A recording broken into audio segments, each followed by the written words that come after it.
Nah, dari HSS Schneider ini sebenarnya bukan hanya HSS Schneider sih. Kita di sini udah masuk ke river flood routing ya. Jadi lebih ke penelusuran banjir di sungai. Jadi kalau saya bisa rekap dari awal kita analisis dari data hujan, curah hujan, kita analisis frekuensi, validitas, terus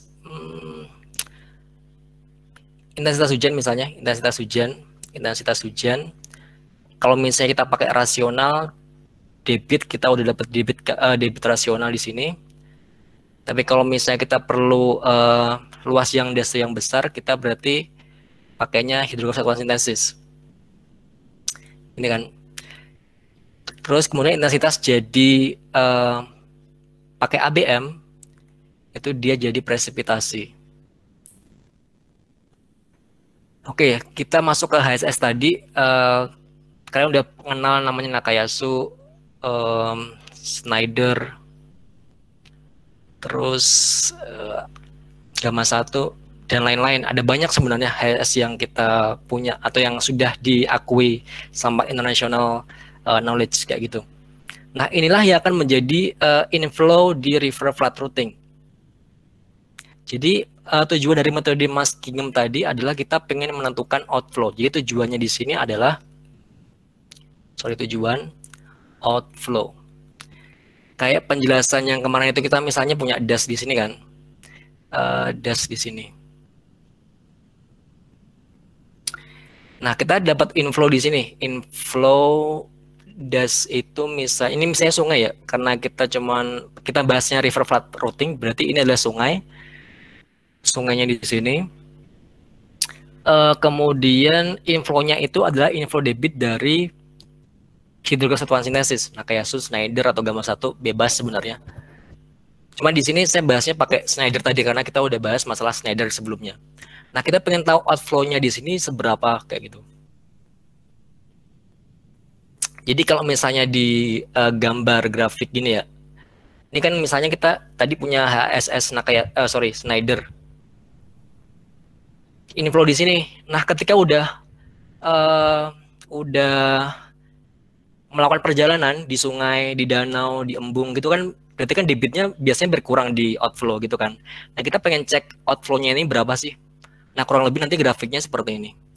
Grafik apa ya istilahnya? Grafik outflow. Kayak gitu.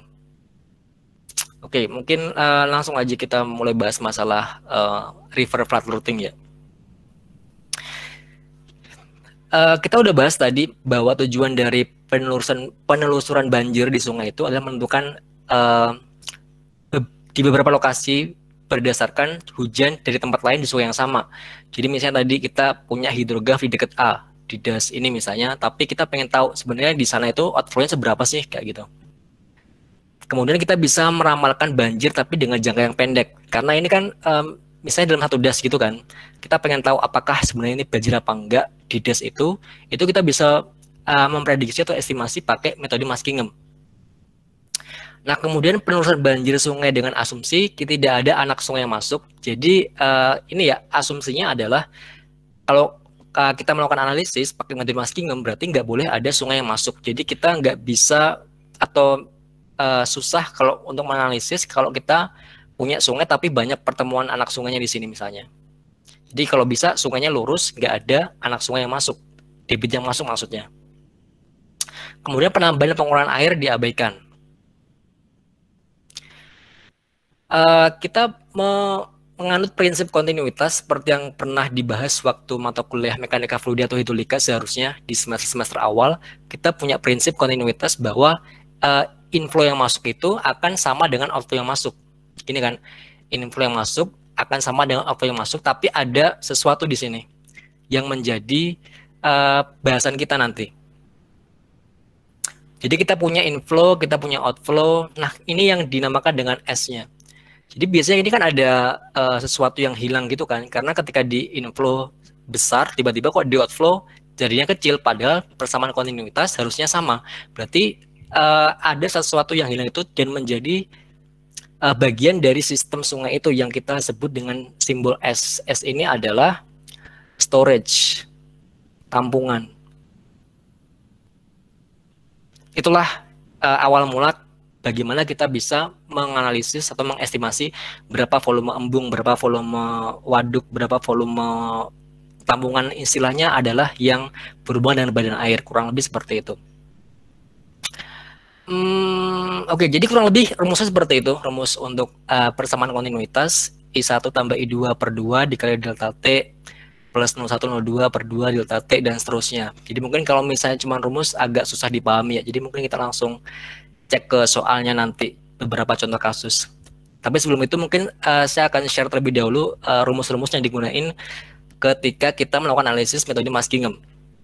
Oke, jadi untuk storage-nya tadi ya kita bahas, tadi rumusnya seperti ini dengan K dikalikan XI plus 1 minus X kali O. Jadi K itu koefisien tambungan, kemudian X adalah faktor penimbangan yang mempengaruhi S. S1 rumusnya ini, S2 ini, O2 rumusnya seperti ini. Nah, kemudian kita punya faktor koefisien C0, C1, C2 untuk metode Muskingum. Untuk metode Muskingum kita punya 3 koefisien, C0 rumusnya seperti ini, C1 seperti ini, C2 seperti ini. Jadi ini sebenarnya diturunkan dari persamaan diferensial ODE biasanya kita sebut itu, cuman kita nggak akan bahas terlalu detail di sini. Dan nanti ketika dijumlahkan C0, C1, C2 itu harus sama dengan 1. Nggak boleh 1,2, 1,5 atau 100 gitu. Pokoknya koefisiennya nilai maksimalnya adalah 1,0. Nah, nanti kan sebenarnya nilai X dan K ini adalah estimasi. Jadi kita kayak trial dan error gitu loh. Karena kita yang udah pernah bahas saya pernah bahas sebelumnya bahwa kalau kita melakukan estimasi desain bauran air, berarti kan kita masih trial dan error. Ada kalanya kita mungkin ada salah dan seterusnya. Jadi kita sebenarnya sebagai seorang insinyur yang bergerak di bidang hidro itu lebih ke estimasi yang mendekatkan di kondisi sebenarnya. Jadi kita nggak bisa memprediksi keadaan alam seperti apa gitu kan. Karena kita berbicara masalah iklim, hujan, air yang itu banyak sekali faktornya. Jadi ketika kita bicara masalah sungai, ini tadi ya, inflow-nya gede, tiba-tiba outflow-nya kecil kayak gitu kan bisa jadi storage. Bisa jadi kan merembes ke groundwater kan, ke air tanah dan lain sebagainya. Jadi kita nggak bisa memprediksi secara pasti sebenarnya ini seberapa kayak gitu. Jadi sebagai seorang engineer yang di bidang hidro kayak gitu, kita mengestimasi ke pendekatan paling dekat dengan keadaan di lapangan. Jadi kita nggak bisa secara real mengetahui kondisi seperti apa. Itulah kenapa ketika kita melakukan analisis hidro itu antara engineer yang satu dengan engineer yang lain itu beda-beda nanti perhitungannya. Beda dengan mungkin kalau kita adalah engineer di struktur, di transport, mungkin rumusnya udah baku. Kemudian kita udah tahu beban mati, beban hidup kayak gitu kan, udah fix kayak gitu kan. Tapi kalau hydro itu lebih ke dia nggak fix, dia itu dinamis, dia nggak statis. Jadi kita nggak bisa memprediksi secara benar ini hitungan kita benar apa salah kayak gitu nggak. Jadi kita perlu tahu sebenarnya apakah kita ketika melakukan analisis itu udah benar metodenya, caranya, atau kurang tepat kayak gitu, kurang lebih seperti itu. Oke. That's why kita punya banyak sekali koefisien di sini yang kita juga nggak jelas itu angkanya ini apakah benar ini apa enggak kayak gitu. Yang perlu kita lakukan adalah kita perlu melakukan pendekatan yang mendekati kondisi di lapangan kayak gitu. Nah, jadi ini adalah grafik tadi ya. Jadi tadi karena kita bahas masalah ini K sama X, itu nanti adalah trial dan error. Estimasinya seberapa itu nanti harus sesuai dengan kondisi di lapangan seperti itu. Nah, caranya untuk menentukan apakah kita udah mendekati benar apa enggak, itu kita bisa pakai metode grafik ini. Jadi ini adalah metode grafik antara S storage dengan rumus ini. Ada rumusnya nggak ya? Nah, ini rumus ini maksudnya. Jadi untuk dapat K yang baik itu adalah S dikali ini harus lurus. Jadi kalau misalnya kita nanti bikin grafik ya, nanti itu pasti kan beda-beda nanti hasil analisisnya. Karena kita di sini berbicara statistik, itu nanti kan grafiknya ada yang seperti ini, ada yang seperti ini, ada yang seperti ini ketika dilakukan regresi garis yang bentuknya linear gitu loh. Nah, nanti ketika kita udah melakukan trial and error, kita pilih grafik yang ini garisnya paling lurus di sini. Jadi jangan pilih yang ini, jangan pilih yang seperti ini, tapi pilih yang ini. Tapi kalau misalnya cuma ada ini sama ini, berarti pilih yang paling sempit. Intinya pilih yang paling sempit, paling rapat antara nilai X sama Y-nya itu. Sama kayak kemarin kan kita ada alfa ya, alfa 1, 2, 3. Kenapa kita pilih alfa 1, alfa 2, alfa 3 itu namanya pendekatan agar kita melakukan analisisnya itu sesuai dengan kondisi di lapangan seperti apa. Kayak gitu. Oke, ini tambahan aja sebenarnya, tambahan mengenai rumus tadi Mas Kingem ya. Ini sebenarnya sama. Nanti kita untuk ngecek modelnya tadi, kita perlu beberapa syarat, yaitu ini syaratnya. Tadi kita udah bahas ini masalah ini, kemudian masalah ini kita udah bahas. Nilai K-nya ini ya, nilai K-nya nanti kita perlu cek di sini. Jadi kalau misalnya model kita udah jadi, kita nanti cek model kita terlebih dahulu. Apakah udah sama dengan 1 atau belum, C0, C1, C2, nilai K-nya udah segitu apa belum, dan seterusnya. Ini beberapa rumus tadi kita udah bahas di awal. Jadi ini saya ambil dari, ini udah ada sumbernya ya. Ini beliau juga melakukan analisis juga terkait Mas Kingem. Jadi ini udah dipakai banyak di internasional forum, kurang lebih seperti itu untuk melakukan analisis metode Mas Kingem. Bentar guys, ada beberapa video yang saya udah download.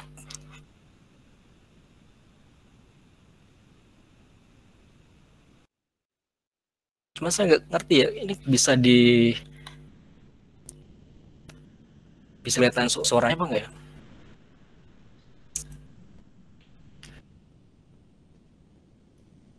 Tidak, Pak. Kenapa?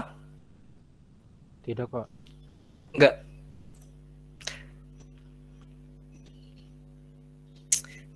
Wait.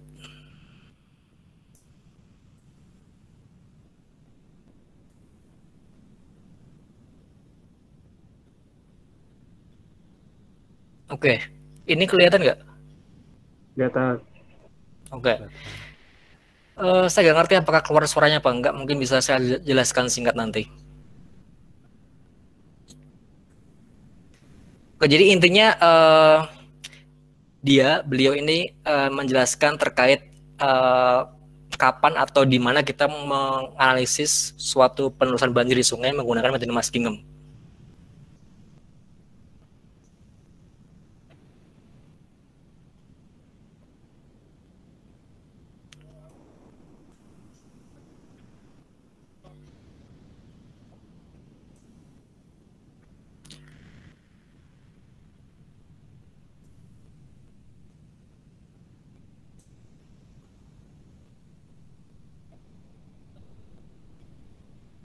Oke, jadi dia menunjukkan ini adalah inflow dari suatu sungainya tadi, sungai ini ya, sungai yang dibahas di video ini. Dia menunjukkan ini sebagai inflow-nya.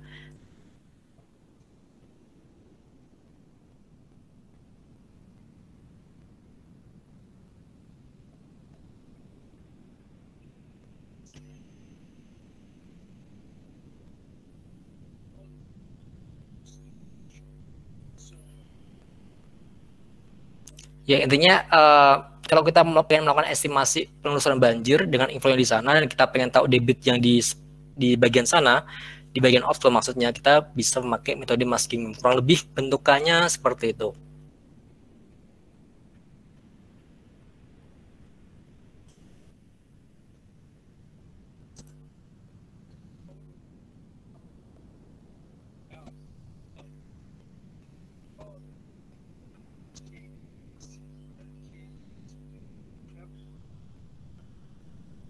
Jadi tadi apa namanya Mas Kingem method itu sangat berkaitan dengan K sama X. Jadi K yang tadi kita udah bahas tentang trial and error tadi, gimana cara dapetinnya biar kita metodenya udah pas dengan kondisi di lapangan seperti itu.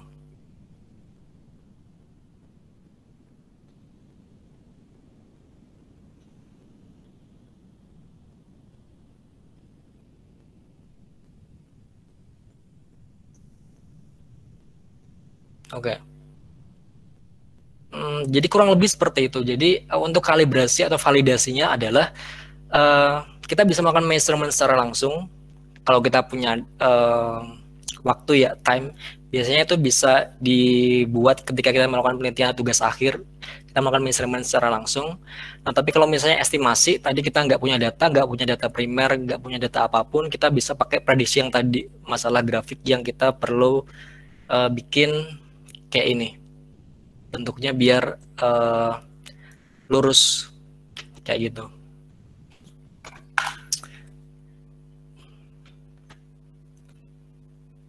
Oke, jadi videonya bisa dilihat di sini ya. Jadi tadi yang bikin itu Mason Flat Hazards Research Lab dari Delft.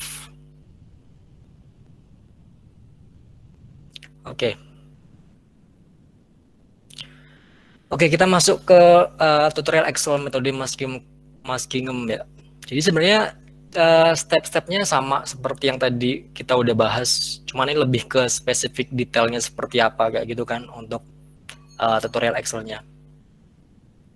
Oke, jadi kita perlu tahu terlebih dahulu inflow-nya itu seperti apa, yang seperti disebutkan di video tadi. Kita perlu inflow dahulu itu kayak gimana. Nah, kita bisa pakai hasil analisis menggunakan HSS. Mana tadi ya, kita udah bahas deh kayaknya. Nah, ini kita pakai ini sebagai inflow di Muskingum.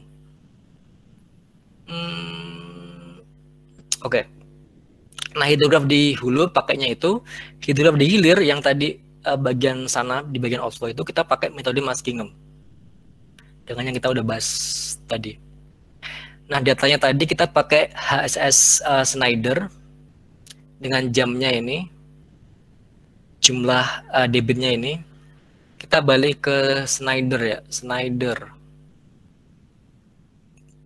Nah, ini.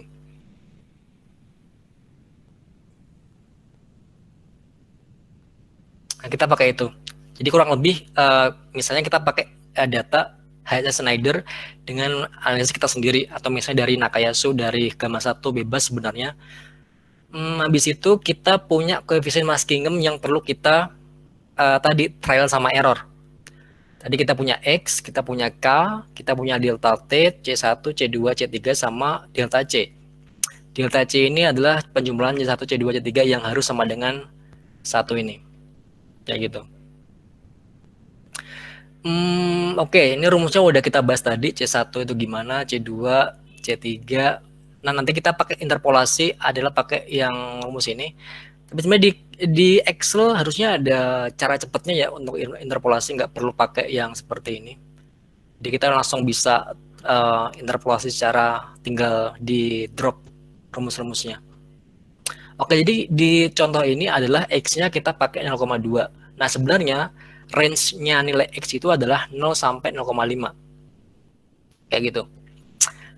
Untuk K-nya itu time of concentration itu kita bisa pakai 1 hari atau mungkin 24 jam, 26 jam.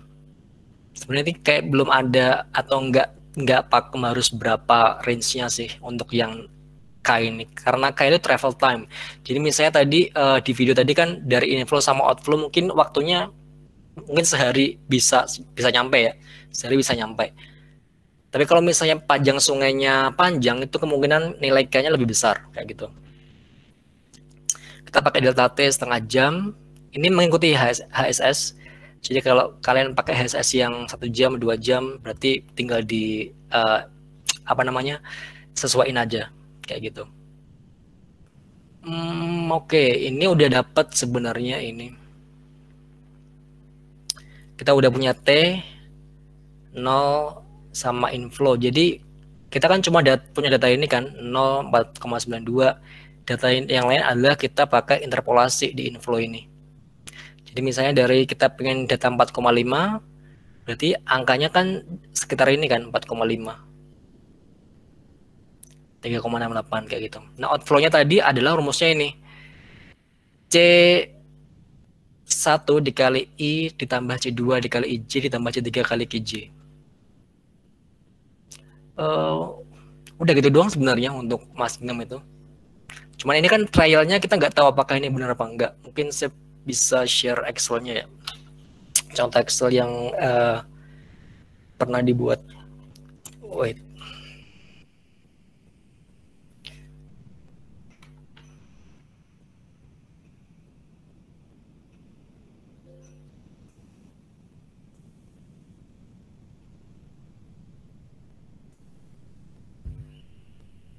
Oh, bukan ini.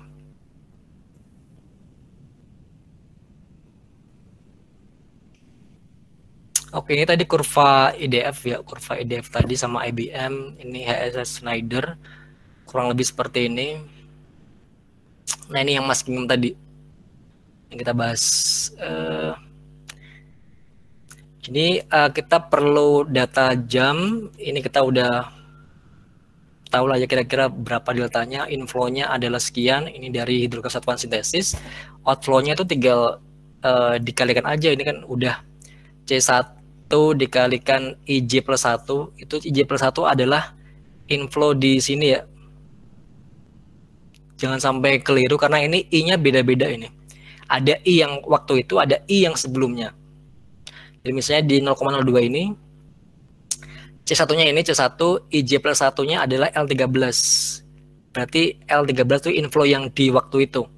Kemudian C2, kemudian dikalikan L12 itu berarti adalah I sebelumnya, berarti di I sama I di T sama dengan 0, berarti di T atasnya. Ditambah C3 dikali KJ. C3 ini KJ berarti Ki sebelumnya di atasnya, berarti yang 0 ini juga. Baru di drop ke bawah, seret dapat metode masking seperti ini. Jadi ini inflow-nya warna merah, kemudian outflow-nya warna biru. Itu kita udah dapat hidrograf outflow yang terjadi di das yang kita tinjau, di sungai yang ada dasnya. Oh sorry, di das yang ada sungainya. Terus kemudian yang bahas masalah nilai K sama X tadi adalah yang di sini kayaknya. Sebenarnya untuk nilai K dan X itu kita bisa melakukan estimasi yang grafik ini kalau kita punya data inflow sama outflow yang apa ya istilahnya, mungkin udah pernah dianalisis sebelumnya, udah pernah terukur kayak gitu, jadi kita bisa melakukan coba-coba dengan itu. Nah ini contoh soalnya adalah kondisinya. Jadi bisa dibedain yang kondisi ini adalah kita belum punya data inflow sama outflow sama sekali. Maksudnya inflow sama outflow yang udah pernah diukur di daerah situ, atau misalnya inflow outflow terukur kayak itu kita belum pernah, kita cuma punya inflow yang dari hidrograf satuan sintesis.